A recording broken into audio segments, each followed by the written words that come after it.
Hello and welcome to our presentation with the long title, The Effects of Forced Choice, Soft Prompt and No Prompt Option on Data Quality in Web Surveys, Results of a Methodological Experiment. As we can see each other live, just a short impression of our team. My name is Stefan Albrecht, and I made this presentation together with Johannes Lemcke and Matthias Wettstein. Sadly, the Fiche-Hertel doesn't work at the Robert Koch Institute anymore, so we couldn't provide you with a photo, but she supported the study substantially. Yeah, so we are all working at the Robert Koch Institute at the unit Epidemiological Data and Survey Center. As you may have heard, in the past few months, the Robert Koch Institute is a German public health institute. Our purpose is, among other things, the surveillance of the national health. Therefore, we conduct many surveys using different modes, also, of course, online questionnaires. The task of our unit specifically is to generate the best possible data for the other units. Therefore, we wanted to know if there are any differences regarding the data entry instructions. So, one needs to keep in mind that we are looking for pragmatic solutions for our common Robert Koch Institute problems. We are not a methodological institute. But back to the topic. In every survey, the item non-response is a crucial criterion for data quality. And especially in online surveys, we have three different possibilities to react if a person does not answer a specific question. The first option is the forced choice. There the respondent is forced to answer the question, otherwise he can't continue the survey. The second extreme is the no prompt. That means the respondent is not forced to answer the question. He can just click on next and then the next page will be displayed. The third option is the soft prompt option. This is a friendly reminder that shows up if the respondent does not answer questions, asking him politely to give his answer. If he does not want to give his answer, he just can click on next and the next question will be displayed. And the special code will be saved in the question. Of course, we have checked the existing literature concerning this topic, and surprisingly, we found different results. So some experiments on the forced choice option showed statistically significant higher dropout rates in the forced choice treatment group compared with a no prompt, and also we found no statistically significant difference in dropout rates between forced choice and no prompt. Also, the literature about soft prompt option shows different results. As you can see, sometimes the non-response rates are higher, sometimes they are lower compared to no prompt options, and so on. To sum this up, the current state of research has limitations. For instance, some studies were conducted in access panels, which you might know there's always a bias because the respondents are used to filling out forced choice questionnaires. Sometimes you have those incentive hunters and there's those bonus point systems that they are used to. And also mostly the concept of data quality is not sufficiently operationalized. They investigate only missing values, only dropout rates. And we think that there have to be further adjustments have there to be made. So to sum it up, as Tourangeau et al. Said, more research is needed, especially on the potential trade-off between missing data and the quality of the responses when answers are required. We, from the Robert Koch Institute, were especially interested in the relationship between usage of soft prompt and data quality, due to the reason that we use soft prompt in our also mixed mode health monitoring surveys. So what did we do to achieve our goal? First of all, we created a questionnaire that was based on our health monitoring studies with some additional content. For instance, we extended it by some grids and questions regarding personality traits and attitudes to research and science, etc. We did this to test the straightlining or the self-reported attention of the respondents, but I will come to that on the next slide when I talk to you about the data quality. We recruited via Facebook. We did not want to use an access panel due to the named reasons. For this, we ask an agency for Facebook advertisement to help us and to recruit the respondents. We also implemented an incentive. We raffled some Amazon gift cards. What questions we used was dependent on our understanding of data quality. So before we assembled the questions, we defined our dimensions of data quality and came to the following results. So first of all, we also looked at the item missings, or in the extreme at the dropouts. Then we checked about straightlining, so the answering of grid question in a straight line.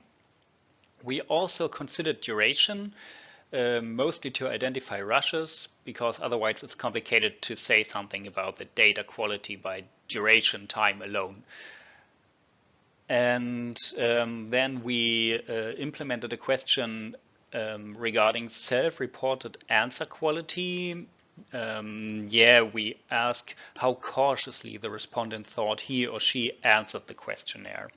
And last but not least, we checked for internal consistency or reliability. For this and for straightlining, we implemented grids with reversed polarity.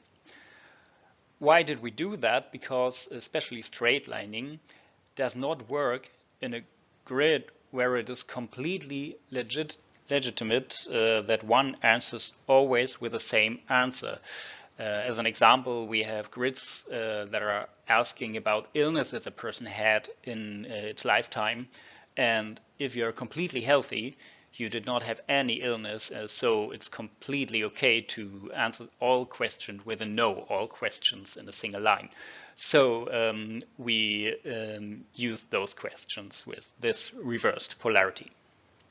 In the following section, I'd like to demonstrate to you how we measured the different dimensions and following then what our findings were. On this slide, you can see the design of our experiment. So once a person clicked on the link at Facebook, he was randomly put in one of the three groups. Those groups had the only difference in their prompt option.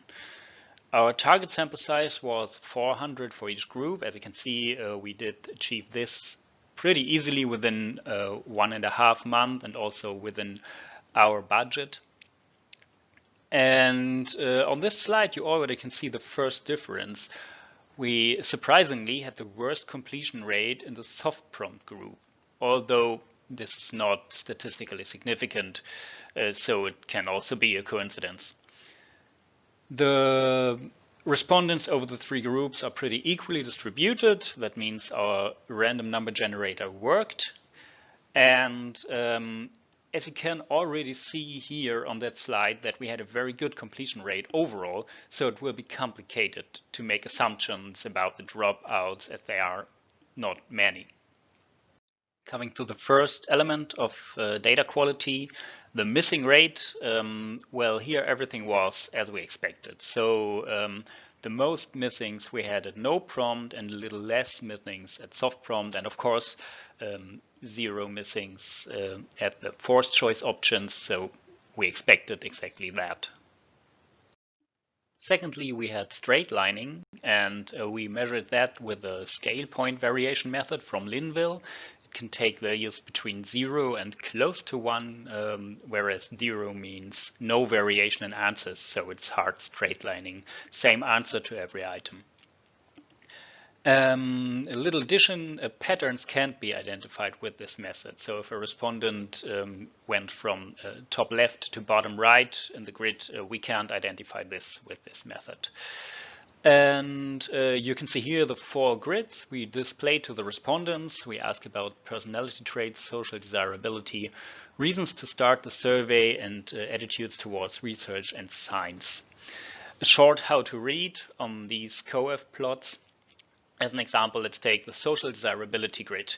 The no prompt group is the reference. The forced choice value is slightly higher. This means that the possibility to find a person with more distinct answers, the higher value was more distinct answers, in the forced choice group is higher compared to the no prompt group.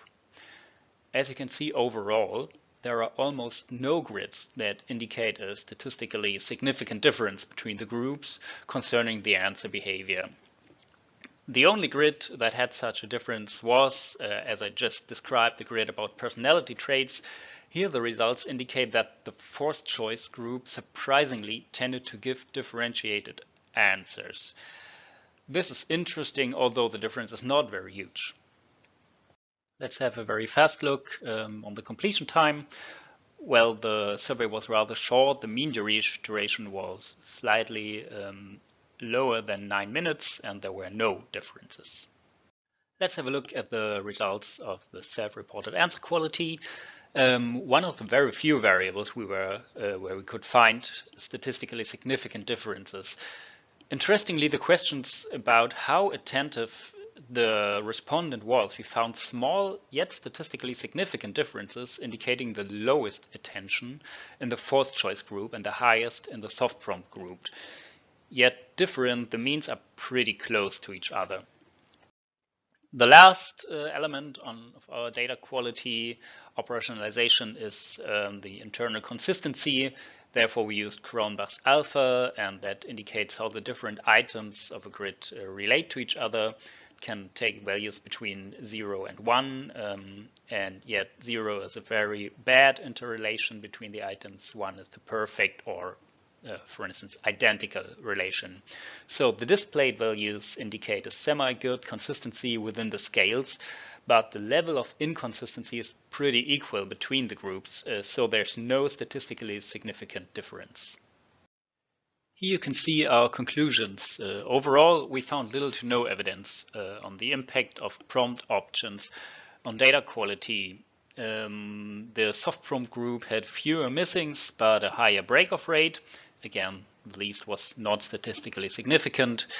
We found no substantial effects on straightlining and completion time. One of the few things we saw was there was a difference in the self-reported attention. That means the soft prompt group had the highest self-reported attention, even though the differences were pretty small.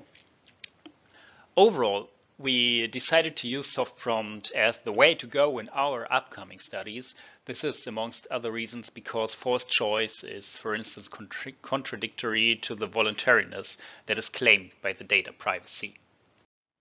As I suggested in the beginning, this study had many partially severe limitations that we had to accept. First of all, we had a self-recruited Facebook sample. Of course, this is not a representative sample for the general population. And yeah, we did not have different motivational messages in our prompts as some other studies did. This was indeed intentional, so we had no additional treatment variable. And yeah, the use of incentives may have influenced the decision and motivation to participate. We could not exclude the incentive hunters from our sample. We had a very short duration, about 9 minutes, but our long-term goal is to shorten the questionnaires and maybe to raise the frequency of surveys. Because of this, we decided to test a shorter version of a questionnaire, even though we risk to have less completed. And our major limitation is that we could not track who saw the prompt and who never saw it. We just could see who saw a soft prompt and decided not to answer the question, as there was a code that was saved for this scenario. Additionally, we don't know whether we were allowed to track this information due to data privacy issues, because we had also some IT shortages. Yeah, I think those limitations were partly pretty severe, but we know about them and we can work with them.